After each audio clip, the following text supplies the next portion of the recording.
అయితే హౌస్ లోపలికి వచ్చే ముందే ప్రశాంత్ శివాజీల దగ్గర మార్కులు కొట్టేయాలని ఏ విధంగా అనుకున్నాడో, ఇప్పుడు హౌస్ లోపలికి వచ్చాక కూడా శివాజీతో ఇలా మాట్లాడుతూ ఉంటారు.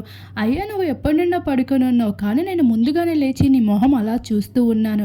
చాలా నీరసంగా అనిపిస్తున్నావు" అని అనిన బోలా మాటలకి, "నేనెక్కడ పడుకున్నానురా? నేను పడుకోనే లేదు కదా" అంటే, "లేదు లేదు పడుకున్నారు" అంటూ మాటలు తిప్పుతూ ఉంటాడు.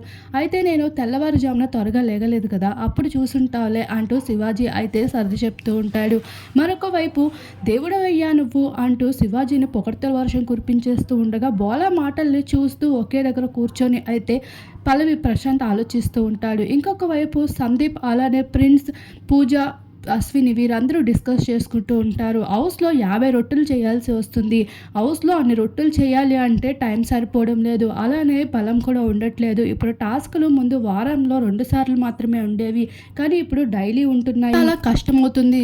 కొంతమంది ఇది తింటారు, మరికొంతమంది అది తింటానంటున్నారు. కొంచెం ఇవన్నీ మనం చూసుకోవాలి అంటూ కిచెన్‌లో అయితే ఈ విషయం పైన డిస్కషన్ జరుపుతూ ఉండగా, మరొక వైపు బోలా అయితే శివాజీని ఇంప్రెస్ చేసే పనిలో పడుతూ ఉంటాడు.